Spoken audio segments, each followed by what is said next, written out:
tes.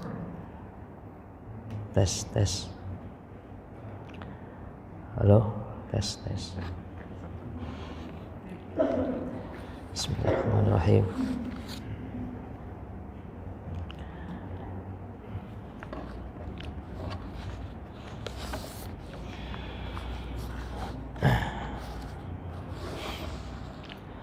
Assalamualaikum warahmatullahi wabarakatuh.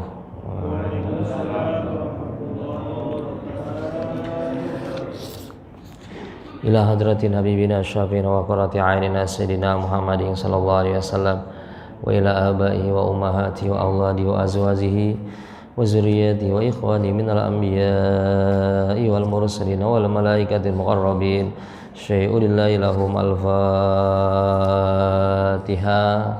A'udzu billahi minasy syaithanir rajim. Bismillahirrahmanirrahim. Alhamdulillahi rabbil alamin arrahmanir rahim maliki yaumiddin iyyaka na'budu wa iyyaka nasta'in ihdinas siratal mustaqim siratal ladzina an'amta 'alaihim ghairil maghdubi 'alaihim waladdallin.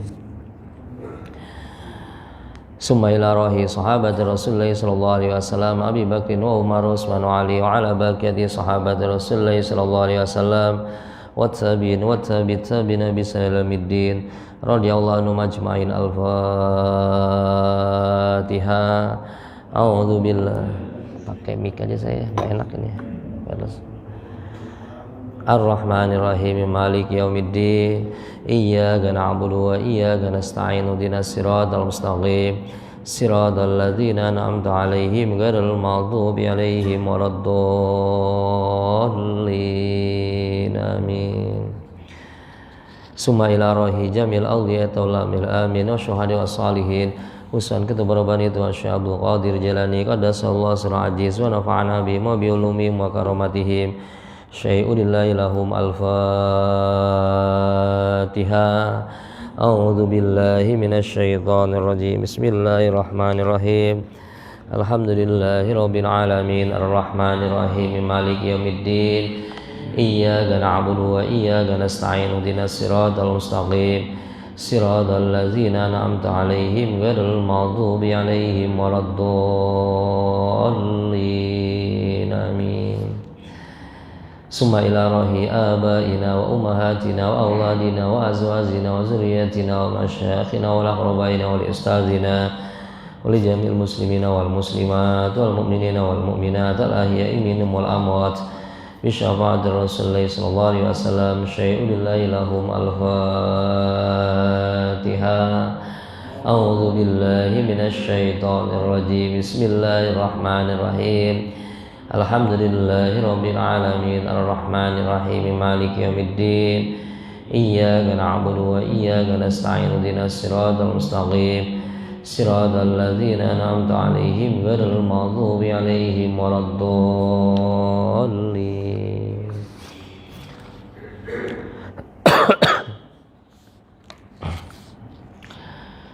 Bismillahirrahmanirrahim. Alhamdulillahilladzi iyyahu na'budu wa iyyahu nasta'in wa la udwana illa 'alal zalimin. Asyhadu an la ilaha illallah wahdahu la syarika lah wa asyhadu anna Muhammadan abduhu wa rasuluhu la nabiyya ba'dah.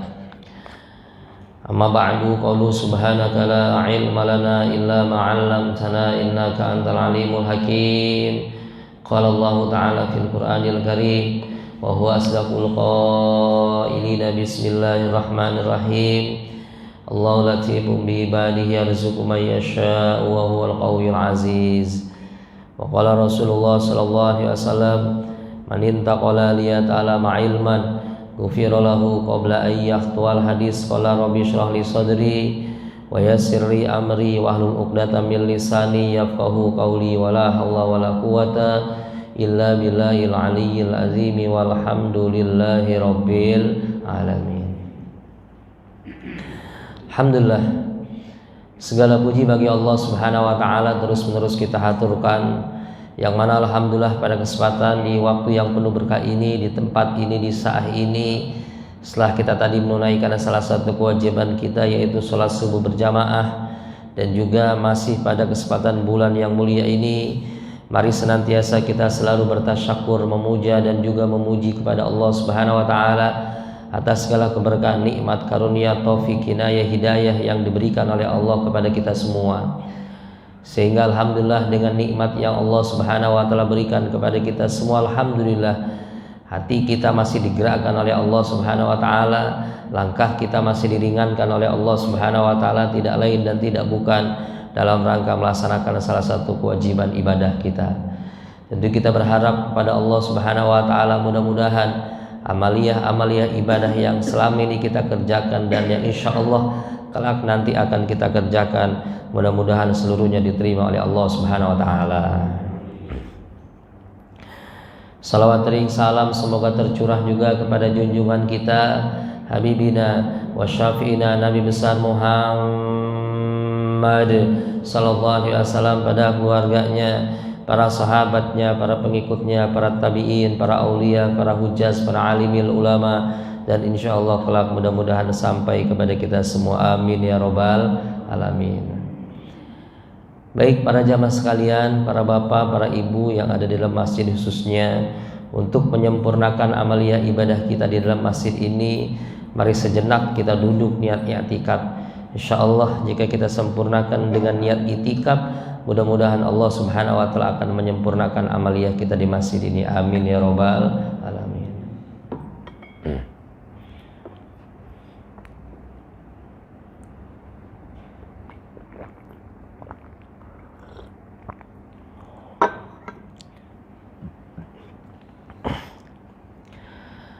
Baik, alhamdulillah sebelum kajian kita mulai, kita menerangkan tentang sirah nabawiyah.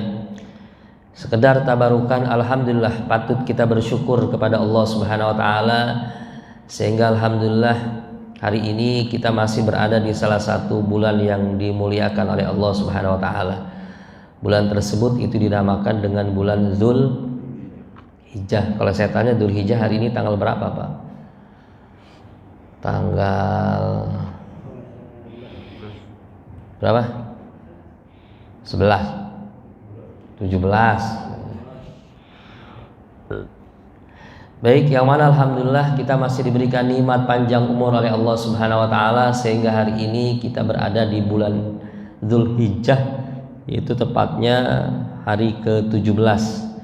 Itu berarti tandanya sudah 1 minggu kemarin kita sudah melewati puncak daripada bulan Dzulhijjah, yaitu bulan Dzulhijjah puncaknya itu tanggal 10, yaitu di bulan Dzulhijjah, yang insya Allah kita seluruhnya kemarin sudah yaitu merayakannya. Tepatnya tanggal 10 tersebut itu jatuh pada hari apa kemarin di sini? Ahad apa Minggu, Pak? Hari Ahad, bukan hari Minggu. Bukan. Hari Ahad ya, hari Minggu kemarin ya. Ada yang Sabtu, lebarannya ada yang Sabtu. Ada di mana yang Sabtu, Pak? Ada ya. Ya sedikit tabarukan kemarin menerangkan bahwasanya baik yang lebaran Sabtu maupun yang lebarannya hari Minggu atau hari Ahad ini sebetulnya tidak ada masalah. Ya, itu sebetulnya tidak ada masalah. Yang lucu adalah dan yang masalah adalah yang dia meyakini hilalnya. Dia meyakini hilal tanggal 1-nya hari Jumat, tapi lebarannya hari Sabtu. Nah ini nih. Yang mana tentu kita seluruhnya kemarin sudah mendengar daripada sidang isbat tersebut, itu penetapan 1 Dzulhijjah itu jatuh pada hari Jumat. Berarti kalau memang jatuhnya pada hari Jumat, ya kemarin bisa dipastikan Aid atau lebarannya tersebut itu jatuh pada hari Ahad. Nah ini yang ironisnya, yang ketika dia meyakini wujudul hilal, adanya hilalnya tersebut ini harinya hari Jumat, tapi lebarannya hari Sabtu. Nah tentu ini belum, ya tentu ini belum, ya belum mendapatkan 10 hari. Yang mana hari Sabtu tersebut memang kemarin berpatokan satu kepada hisab, dan yang kedua mungkin juga patokannya yaitu wukuf di Arafah, yang padahal wukuf di Arafah tersebut itu tidak bisa jadi patokan untuk menentukan 10 Dzulhijjah. Yang bisa menjadi patokannya tersebut adalah tanggal 1-nya. Sebab kalau kita berpatokan kepada wukuf di Arafah di Mekah sana, tentu ini berbeda. Karena perbedaan antara Mekah dengan Indonesia itu selisihnya berapa jam? Selisihnya berapa? 4 jam. Contoh sekarang kita jam 5 atau setengah 6 di sini, berarti di sana jam berapa? Jam 2 ya. Ya, jam 2-an. Makanya orang yang dia meyakini tanggal 1-nya hari Jumat, sementara lebarannya hari Sabtu, dengan patokan lebaran di Mekah katanya ikut di Mekah, menurut saya bukan ikut di Mekah, tapi dia mendahului Mekah. Paham ya? Karena apa? Ketika dia takbiran hari Sabtu, takbir malam Sabtu, dia mengumandangkan takbir Allahu Akbar, Allahu Akbar. Dia takbiran habis maghrib, di kita habis maghrib malam Sabtu. Di sana jam berapa? Jam 2. Berarti belum. Di sana masih wukuf. Berarti kita sudah mendahului orang yang wukuf. Nah, caranya bagaimana untuk menyempurnakan itu? Ya lewatin 1 hari lagi. Lewatin satu hari lagi. Ya, makanya kalau bab ibadah, kalau bab ibadah tersebut itu lebih baik lewat daripada kurang, Pak. Bab ibadah. Saya tanya, kita 10 menit sebelum waktu sholat udah sholat, sah apa enggak? 10 menit deh sebelum waktu sholat kita udah sholat, sah atau tidak? Tidak. Tapi kita lewat 10 hari sholat, sah apa tidak? Sah apa enggak lewat 10 hari? 10 hari sah, namanya kodok termasuknya kodok gitu kan ya, apalagi lewat 1 jam gitu kan, lewat 10 hari saja masih bisa, namanya kodok, apalagi baru lewat. Jadi kalau bab ibadah seperti itu, ya. Kalau bab ibadah itu seperti itu. Nah makanya ya dengan kita memantapkan peristiwa kemarin ini merupakan salah satu ibrah buat kita agar kita bisa terus yang dimuliakan oleh Allah. Sebab ada dalam 1 tahun tersebut itu ada 12 bulan yang dimana penciptaan Allah menciptakan langit dan bumi. Dari 12 bulan tersebut ada 4 bulan yang mulia. Mana 4 bulan yang mulia? 3 yang berurutan, salah satu mutawaliyan, 3 yang berurutan, 1 yang sendiri. Mana 4 bulan yang mulia? Yang pertama adalah bulan Dzulqa'dah, yang kedua yang pertama bulan Dzulqa'dah, kedua bulan Dzulhijjah, ketiga bulan Al-Muharram. Ya, ketiga bulan. Ya, Mas menyebutnya Al-Muharram ya. Nyebutnya jangan Muharram. Beda-beda. Kalau Muharram tuh yang diharamkan. Kalau ada al itu kepada bulan namanya. Ya. Al-Muharram, dan satu yang keempat adalah bulan Rajab. Itu 4 bulan. Lalu bagaimana kaitannya dengan bulan Ramadan? Kalau bulan Ramadannya bulan mulia dan dimuliakan, itu bedanya. Kalau 4 bulan, bulan yang mulia, 4 bulan itu bulan yang mulia. Kalau Ramadannya mulia, ya dimuliakan oleh Allah.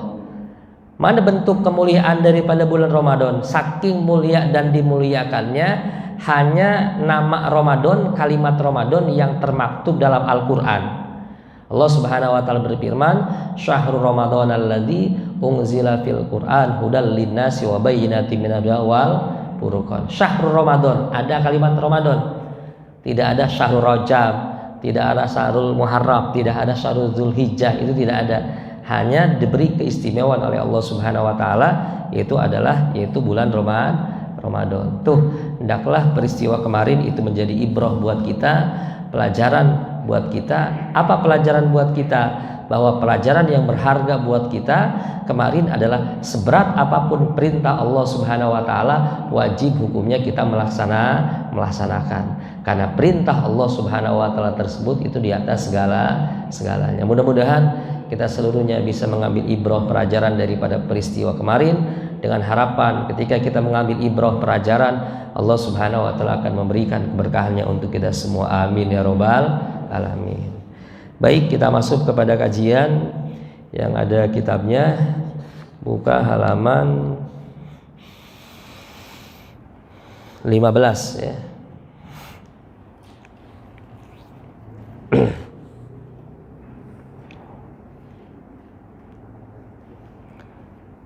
Ada serunya halaman 15 di alinea ke-20 ya. Wakrim bihi min nasabin toharallahu ta'ala min sifahil jahiliyah. Ada semua?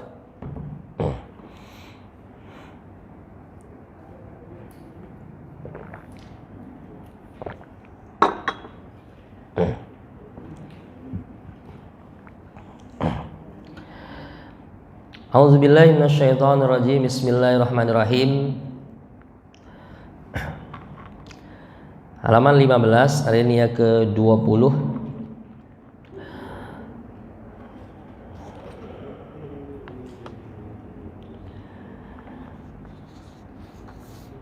Syekh Ja'far berjanji mengatakan bahwa wakrim bihi min nasabin taharallahu ta'ala min sifahil jahiliyah. Masih kita menerangkan tentang sirah nabawiyah, tentang keturunan-keturunan Rasulullah Sallallahu Alaihi Wasallam, yang mana kita semua sudah menerangkan bahwa keturunan Rasulullah Sallallahu Alaihi Wasallam tersebut itu dijaga. Keturunan Rasulullah Sallallahu Alaihi Wasallam tersebut itu disucikan oleh Allah Subhanahu Wa Taala dari mulai zaman Nabi Adam sampai dengan Rasulullah Sallallahu Alaihi Wasallam. Jadi tidak ada yang cacat. Makanya kita tidak boleh beranggapan bahwa ya keturunan Rasulullah SAW tersebut itu masuk neraka karena dia belum beriman. Karena begini, ada salah satu ma'dzur yang mendapatkan ampunan.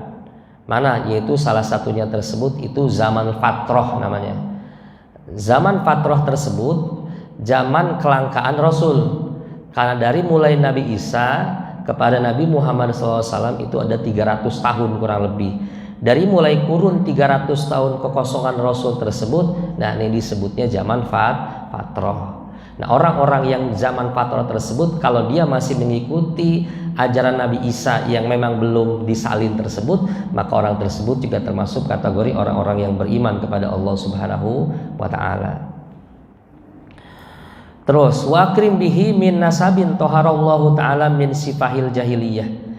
Wakrim bihi, alangkah mulianya keturunan daripada Rasulullah SAW yang mana toharallah, Allah Subhanahu wa Ta'ala sucikan keturunan Rasulullah SAW tersebut min sifahil jahiliyah, daripada perzinahan kaum jahiliyah.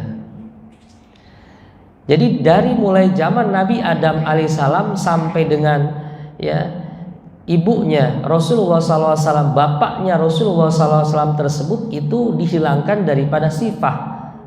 Sifah apa? Yaitu perzinahan daripada kaum jahiliyah. Karena begini ibu bapak, orang jahiliyah ini memiliki 4 macam pernikahan yang mereka sebut 4. Yang 1 ini memang masih dipertahankan, dan yang 3 ini sudah dilarang oleh Rasulullah SAW. Mana yang pertama? Yang pertama itu yang biasa kita temu sekarang, yaitu khitbah, melamar dan menikah secara wajar dan juga sesuai dengan syariat. Dan yang kedua ada lagi pernikahan jahiliyah, yang mana yang si suami tersebut ini menginginkan keturunannya yang terbaik, lalu sang suami tersebut itu memberikan istrinya untuk digauli oleh orang lain. Setelah digauli oleh orang lain dan positif hamil dari laki-laki orang lain, baru laki-laki tersebut itu menghubungi, yaitu berhubungan dengan istrinya. Nah, ini tentu pernikahan seperti ini dilarang oleh Rasulullah SAW. Contoh, ada seorang suami istri saking pengen punya anaknya yang pintar, dia bawa istrinya kepada orang pintar, dia bawa istrinya kepada orang kaya, dia bawa istrinya kepada orang yang ternama, dengan harapan ketika dia punya anak nanti pengen seperti orang yang dia pengenkan tersebut. Setelah positif hamil lalu boleh digauli. Nah tentu pernikahan seperti ini dilarang oleh Rasulullah SAW. Itu banyak. Makanya kalau kita bicara kaum jahiliyah, Ya, jahiliyah di sini kan bisa jahiliyah secara hakiki, bisa jahiliyah secara majazi.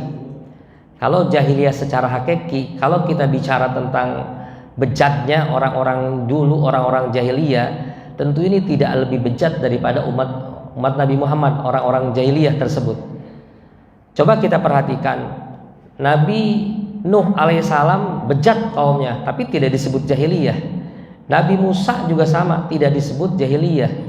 Kaum Nabi Soleh tidak disebut dengan jahiliyah. Tetapi kenapa patroh tersebut itu disebut jahiliyah?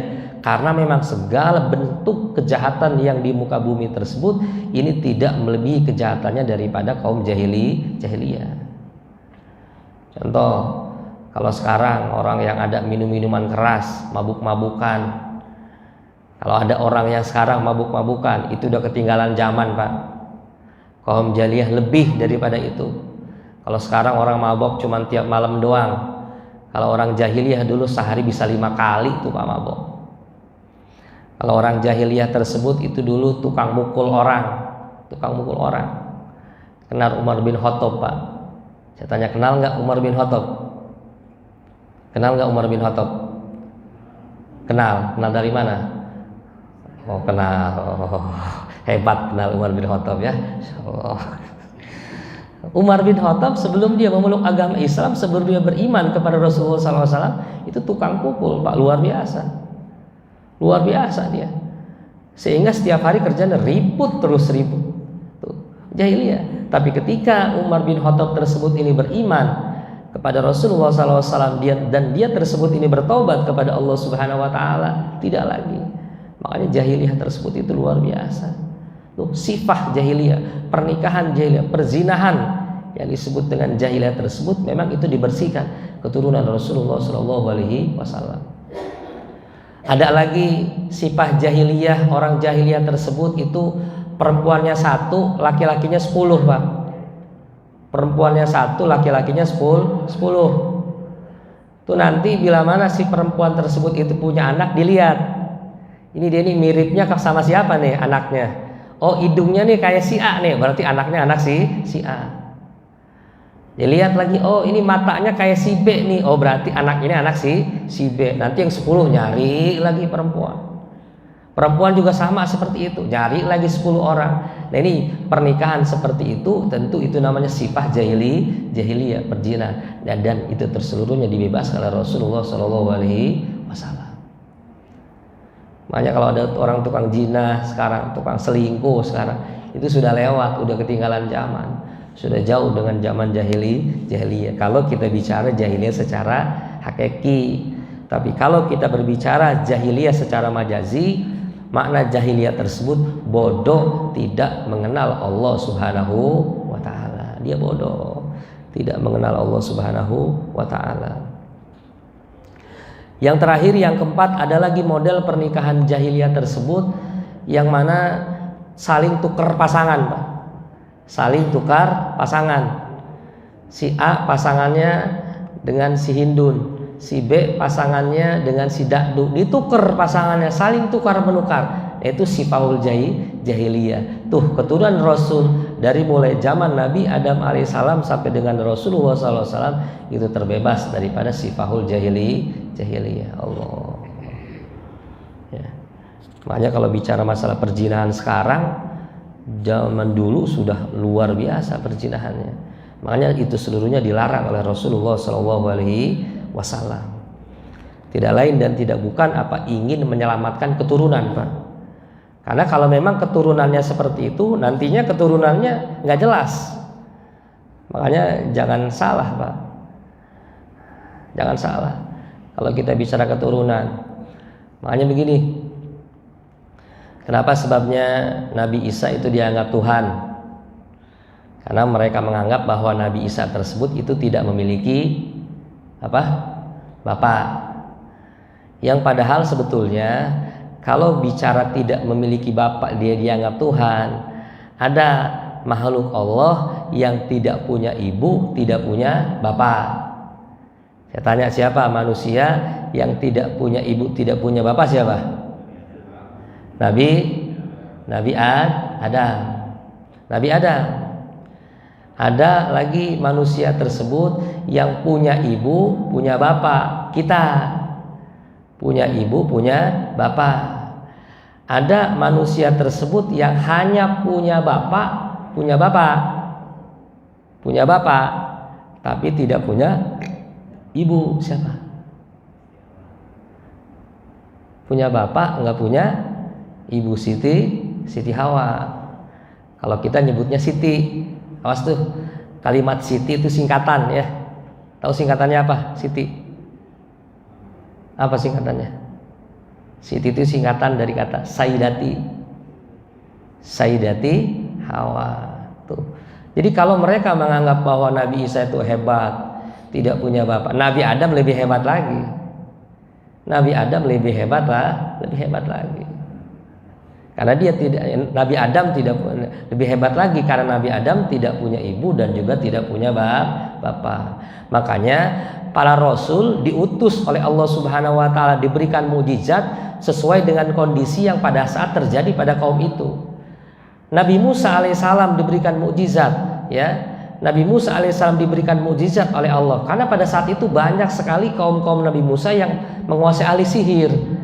Diberikan oleh Allah Subhanahu wa taala mukjizat, bisa mengalahkan ahli sihir.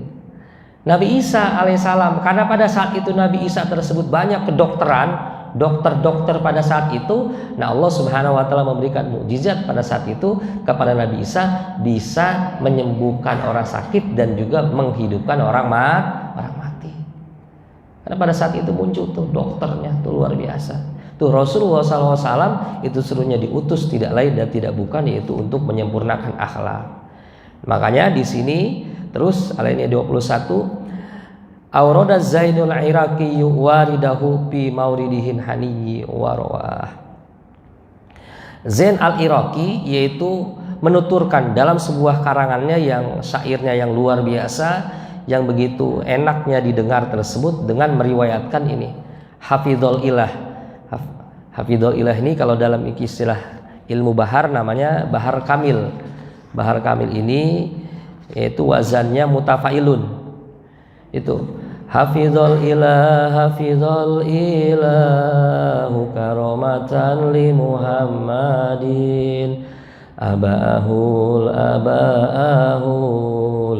amjada saunan li ismihi. Hafidhul ilahu karamatan li Muhammadin. Zain al-Iraqi mengatakan bahwasanya Allah Subhanahu wa taala memelihara nenek moyang Nabi Muhammad SAW yang begitu mulia dari perbuatan sifat zahiliyah abahul amjad, karena mulianya bapaknya Rasulullah SAW, saunan li ismihi, karena tidak lain dan tidak bukan yaitu untuk menjaga namanya. Tarakus sifaha falam yusibhum aruhum min adami wa ila abihi wa ummihi, dan mereka keturunan dari mulai Nabi Adam sampai dengan Nabi Muhammad tersebut mereka meninggalkan perjinahan jahiliyah, maka cacatlah perjinahan tersebut itu tidak menimpa kepada mereka dari mulai Nabi Adam sampai dengan ibunya Nabi Muhammad sallallahu alaihi wasallam, sampai dengan ibunya, ya. Jadi kita tidak boleh beranggapan bahwa ada satu perjinahan itu hukumnya tidak boleh. Tidak lain dan tidak bukan untuk memperbaiki keturunan, Pak. Karena kan kita pengen ini punya anak soleh dan juga solehah.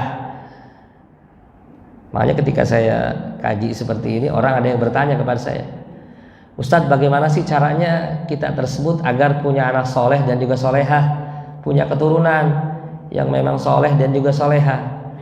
Saya katakan dalam sebuah hadis diriwayatkan oleh Imam Dailami mengatakan, man arada ayyakuna waladuhu waladan soleh fa'alaihi bisalasa.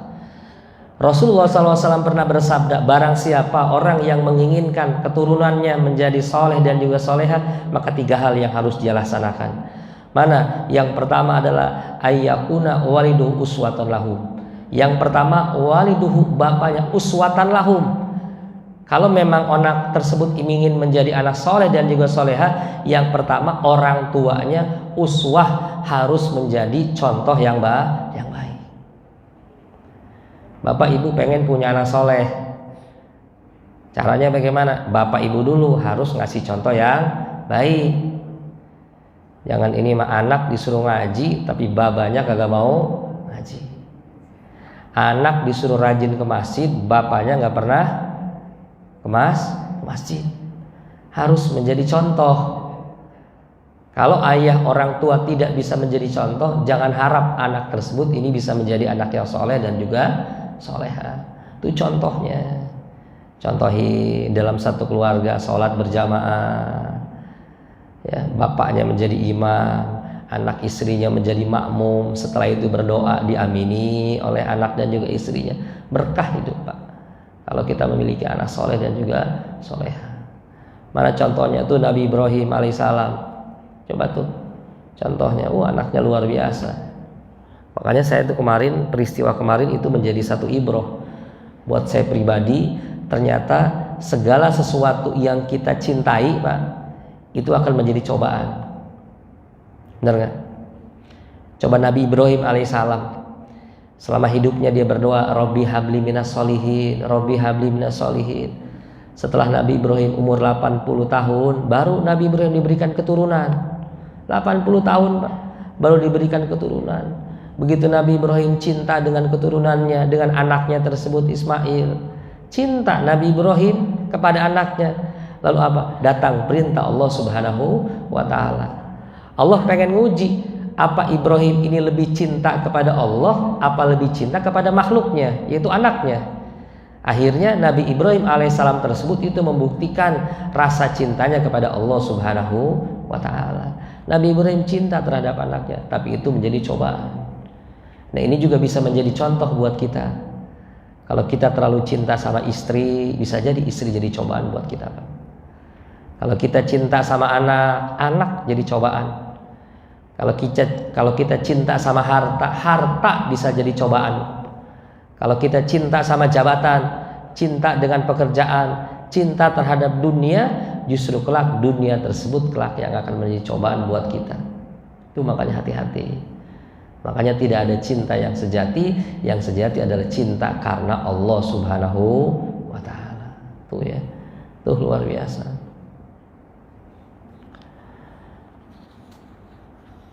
Terus yang kedua, kalau kita ingin punya anak soleh dan juga soleha, yang kedua adalah wa yakuna husnul tarbiyah. Harus memberikan pendidikan yang terbaik.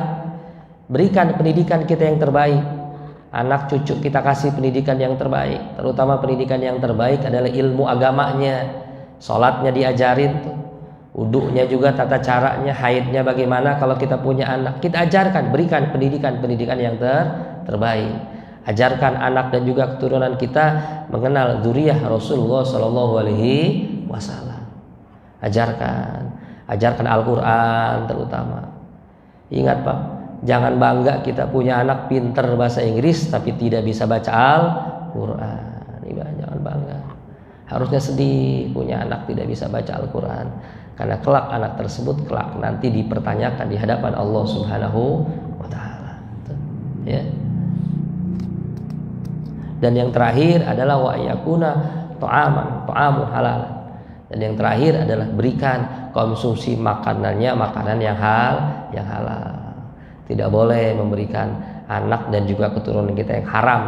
Kalau kita memberikan konsumsi anak dan juga keturunan kita yang haram, maka bukan mustahil kelak nanti anaknya jadi anak yang durhaka, istrinya pun istri yang durhaka, suaminya juga suami yang durhaka. Berarti satu keluarga durhaka semua. Nah, ini hukumnya yang tidak boleh. Terus lainnya ke-24. Saratun suron nurun nubuwati fi asariri gurarihi bahiyya. Mereka yaitu keturunan Rasulullah SAW tersebut, yaitu dari mulai zaman Nabi Adam alaihissalam, yaitu adalah para pemimpin, yang mana para pemimpin tersebut itu di mana seluruh cahaya kenabiannya tersebut itu telah digaris di dahi-dahi mereka dengan cemerlang.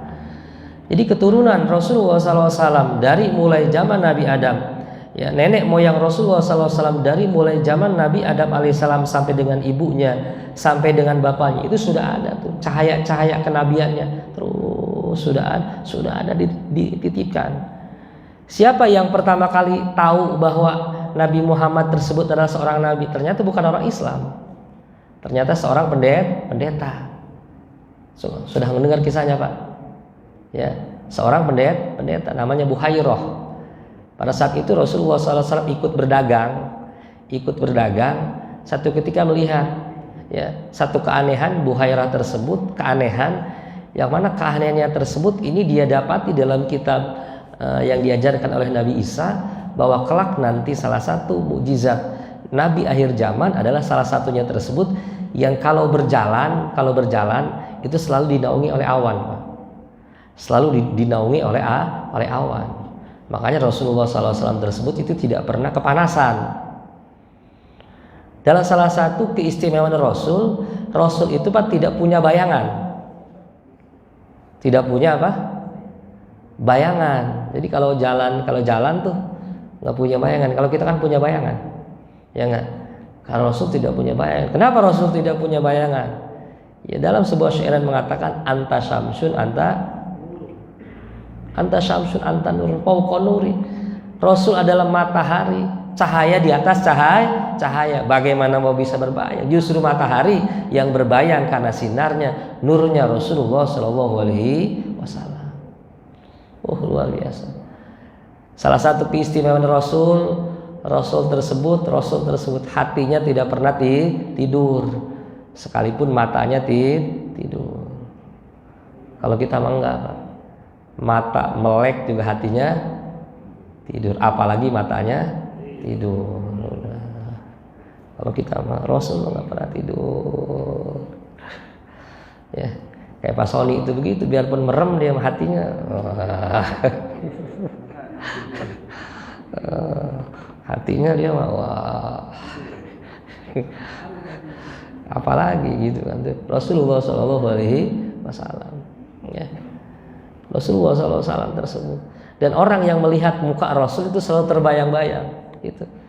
Marra'a wajhaka ya as'ad ya karimal walidaini khawduka sofil bahar wirduna yauman nusyuri bisalam alaika ya Rasul salam alaika ya salam alaika sholawatullah alaika.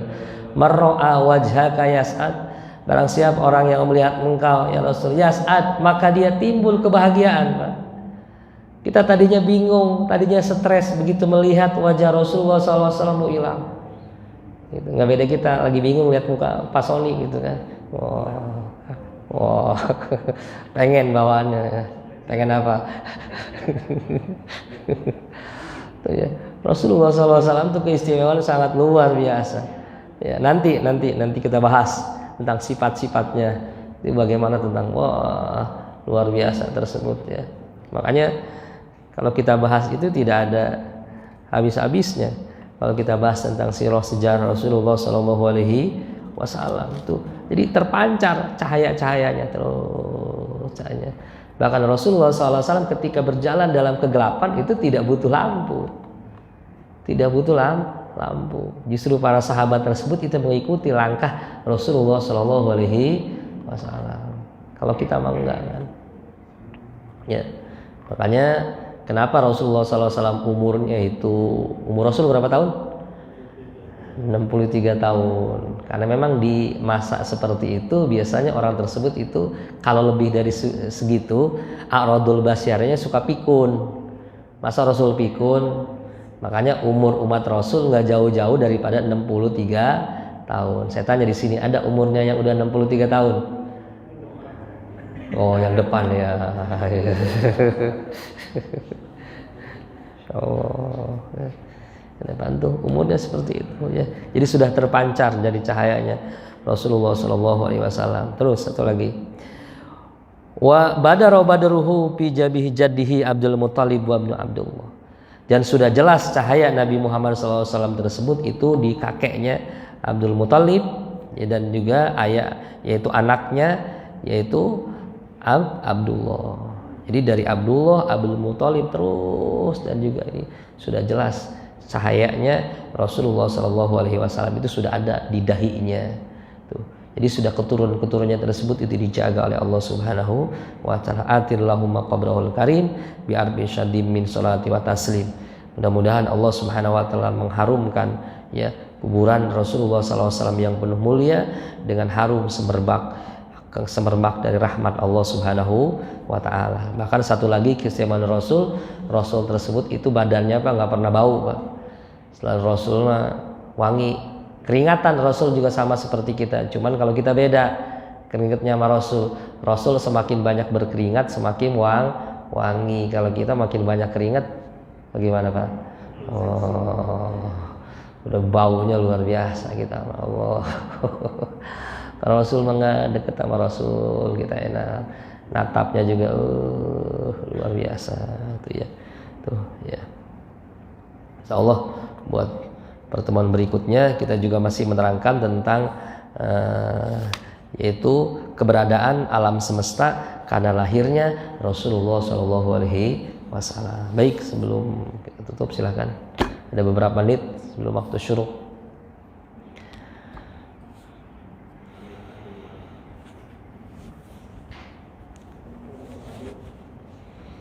Silakan kepada jemaah untuk bertanya. Oh ya, adek loh. Adek loh. Saya ingin bertanya, begitu indahnya Rasulullah dari segi fisik maupun akhlaknya, sehingga kita disenangkan untuk mahabbah pada Rasulullah SAW. Cuma di sisi lain banyak yang seperti orang-orang Faris itu kita mahabbah Rasulullah itu seakan-akan kita mentuhankan Rasulullah karena begitu ininya jadi dipuja-pujanya gitu Ustaz. Mohon penjelasannya Ustaz.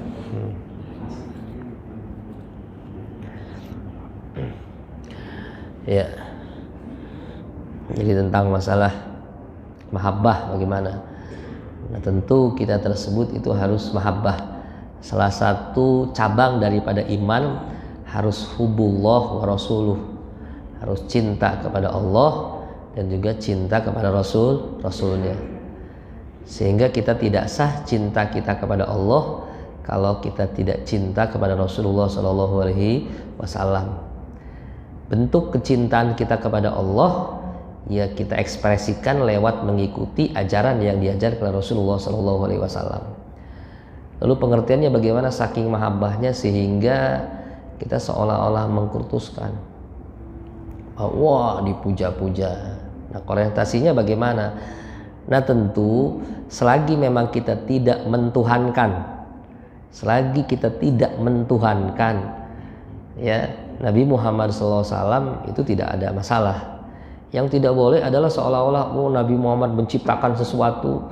Nabi Muhammad ini memiliki sifat Rahman Rahim, sama menyamakan dengan Allah Subhanahu wa taala. Nah, ini yang terlalu berlebihan. Kalau memang bicara tentang fisik, kalau memang bicara tentang keindahan, ini tidak apa-apa. Tapi kalau kita sampai seolah-olah menduakan Allah, nah, maka apa? Itu bentuk daripada kekufuran. Yaitu hukumnya yang tidak boleh. Karena apapun Rasulullah SAW tetap makhluk Allah Subhanahu wa taala. Nah, ini yang hukumnya kita tidak boleh. Ya. Kalau kita mau mahabbah harus dengan goyatul mahabbah, harus dengan mahabbah. Cuman mahabbahnya kita dengan Rasul dengan Allah tentu berbeda. Bagaimana cara mahabbahnya kita kepada Rasul? Tentu mengikuti ajaran yang sudah diajarkan oleh Rasulullah SAW. Ya, mahabbah kita kepada Allah Subhanahu wa taala yang melaksanakan perintahnya dan juga menjauhi larangannya.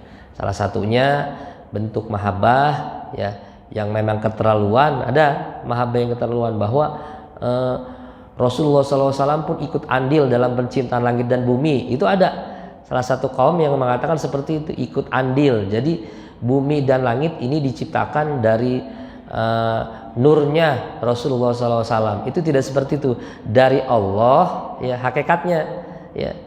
Jadi langit dan bumi tersebut ini diciptakan oleh Allah ya, oleh Allah Subhanahu wa taala, bukan oleh nurnya Rasulullah SAW. Kalau bahan bakunya iya. Jadi selagi memang tidak mentuhankan, nah ini hukumnya tidak apa-apa. Tapi kalau memang sudah berlebihan, nah ini ya, khawatir ya, makanya kita tidak boleh. Sama seperti kita seperti Quran saja, seperti Quran, seperti sholat, kita punya anggapan bahwa wah kalau baca Al-Quran ini bisa anu tanpa kita sandarkan kepada Allah. Ini kufur hukumnya, paham ya? Oh baca surat Al-Waqiah katanya nih, surat Al-Waqiah manfaatnya supaya apa katanya? Oh rezeki. Oh bila baca surat Al-Waqiah, udah baca surat Al-Waqiah ada yang ngasih duit. Wah ini gara-gara gue baca surat Al-Waqiah nih. Sekalipun itu Quran, karena Quran itu makhluk. Quran ini makhluk ya. Quran itu makhluk. Kan Quran kalam Allah yang sebenarnya adalah bukan rupa, bukan huruf, bukan suara, bukan tulisan. Ini hanya media. Ini pun bentuk salah satu makhluk. Ini hukumnya yang tidak boleh. Sama begitu juga ketika kita punya anggapan duduknya kita semua hadir di sini karena irodahnya Allah. Itu tidak boleh. Hadirnya kita semua ini bukan karena irodahnya Allah, bukan. Tapi karena irodahnya Allah yang diberikan kepada kita. Paham? Tidak boleh kita menyendehkan sifat Allah dengan Allah. Ini sering sekali banyak sekali orang yang mengatakan bahwa dengan irodahnya Allah kita bisa hadir di seperti ini. Itu bukan seperti itu. Berarti kalau kita mengatakan dengan kehendaknya Allah, berarti kita mengesampingkan Allah. Berarti yang kita dahulukan adalah kehendaknya. Nah ini tentu adalah merupakan salah satu tauhid yang keliru. Jadi bagaimana caranya? Dengan irodah yang diberikan oleh Allah Subhanahu wa taala, kita bisa hadir di tempat ini. Paham ya? Jadi kembali lagi ya. Jadi tidak boleh dengan irodahnya Allah, itu tidak boleh mengatakan seperti itu. Ya, kebanyakan seperti itu, benar enggak? Dengan irodah, dengan qadarullah, itu tidak seperti itu. Dengan qadarullah yang diberikan oleh Allah, bukan dengan sifatnya Allah Subhanahu wa taala, bukan dengan sifatnya, tapi karena zatnya Allah Subhanahu wa taala. Awas nih, kalau kita bicara tauhid, wah itu luar biasa. Jadi kembali lagi, selagi kita tidak mentuhankan ya sah-sah saja ya. Tadi saya katakan orang yang melihat Rasul bahagia, tapi ada hadis mengatakan seperti ini. Tuba liman ro'ani wa amanabi, kata Rasul. Tapi watuba liman lam yaroni wa amanabi. Kata Rasul, bahagia orang yang melihat aku dan dia iman kepadaku. Bahagia. Tapi Rasul 2 kali, bahagia orang yang enggak pernah melihat aku, belum pernah melihat aku, tapi dia iman kepadaku. Paham Pak? Lebih bahagia gitu. Karena apa? Kalau orang melihat Rasul wajar bahagia, tapi kalau orang belum pernah melihat Rasul tapi iman kita kepada Rasulullah SAW seperti kita, ini kebahagiaannya ini dua kali. Para sahabat bertemu dengan Rasul wajar. Karena apa? Ya karena memang selalu berdampingan. Ibarat setrumannya gede, dekat dengan setruman, dekat dengan jaringan, wajar. Tapi orang yang belum pernah melihat Rasul, dia merindukan Rasulullah SAW dan dia iman. Nah ini tuba, bahagia dan juga bahagia. Jadi nggak usah pesimis, Bang. Nggak usah, saya kan belum melihat Rasul. Justru dengan kita tidak melihat Rasul, kita iman, ini kebahagiaan yang luar biasa. Ya, ada lagi, Bang? Ibu-ibu udah ada tuh, Bang. Ibu-ibu belakang.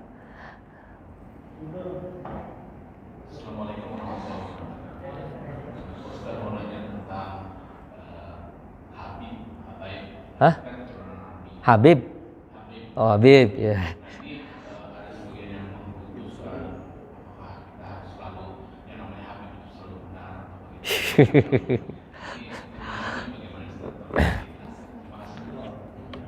Oh, Habib nih. Oh. Ada yang maksud jadi seolah Habib selalu benar gitu kan. Ya tentu saja kita harus bisa membedakan. Itulah. Kalau kita harus memuliakan, mentakzimkan, ya memuliakan, tapi juga harus membedakan. Memuliakannya karena memang kita menghormat kepada Rasulullah Shallallahu Alaihi Wasallam. Selagi dia keturunan Rasulullah Sallallahu Alaihi Wasallam itu kita hormati karena kita cinta kepada Rasulullah Sallallahu Alaihi Wasallam. Tapi tidak seluruhnya yang Habib itu lakukan benar. Kalau memang salah, ya salah. Tapi kalau keturunannya, ya kita hormati. Jadi tetap ada porsinya, ada profesionalnya, gitu kan. Keturunannya oke, kita hormati, oke, kita hargai. Tapi kalau akhlaknya nggak baik, ya jangan kita tiru. Kalau memang akhlaknya juga tidak sesuai dengan ajaran bapak moyangnya, juga jangan kita tiru, gitu kan. Kalau keturunannya, ya, tetapi akhlaknya ini, ya. Jadi tetap di sini harus bisa membedakan mana yang memang keturunan dan juga mana yang akhlaknya. Itu saja sih. Jadi harus kita bisa membedakan, jangan seolah-olah seluruhnya benar, seluruhnya, gitu kan, belum. Karena kita juga harus bisa mengerti dan juga paham. Harus profesional dan juga bisa memisahkan, ya. Gitu. Paham, Pak? Kalau memutuskan, ada sebagian yang memutuskan itu apa boleh? Ya tentu namanya mengkerusakan tersebut itu tidak boleh. Yang terlalu berlebih-lebih, sampai luar biasa. Nah itu hukumnya tidak boleh. Karena yang namanya cinta tersebut adalah mahabbah itu dalam hati, Pak. Mahabbah itu sifatnya dalam hati, tidak harus diucapkan, tetapi harus kita ungkapkan lewat ajaran-ajarannya yang harus kita kerjakan. Jadi tidak boleh mengkerusukan luar biasa, kemana-mana. Itu tidak seperti itu. Karena beliau juga sama. Jadi mengkerusukan itu kalau memang sampai menyamai yang luar biasa berlebihan, hukumnya tidak boleh. Jadi apapun yang berlebihan itu hukumnya tidak boleh, ya. Allahu a'lam bishawab. Ya dzal ikram wa fanai karim ya qayyum ya hayy wa sahabat rasulillah ajmain. Alhamdulillahirabbil alamin hamdan syakirin hamdan na'imin hamdai afin amaika fi mazida syafa'at rasulillah sallallahu alaihi wasallam. Allahumma ighfir lil muslimina wal muslimat wal mu'minina wal mu'minat al ahya'i minhum wal amwat ya arhamar rahimin. Allahumma taqabbal minna innaka antas samiul alim wa tub alaina innaka antat tawwabur rahim. Allahumma anzil rahmat alaina syafa'at rasulillah sallallahu alaihi wasallam. Allahumma inna nas'aluka khaira hadzal yawm fathahu wa nasrahu wa huda wa nuruhu wa barakatuhu wa a'udzubika min syarri hadzal yawm wa syarri ma fi wa syarri ma ba'da ya daiman lam yazal ya arhamar rahimin. Rabbana atina fid dunya hasanah fil akhirati hasanah wa qina adzabannar. Alhamdulillahi rabbil alamin. Subhanakallahumma bihamdika asyhadu an la ilaha illa anta astaghfiruka wa atubu ilaik. Assalamualaikum warahmatullahi wabarakatuh.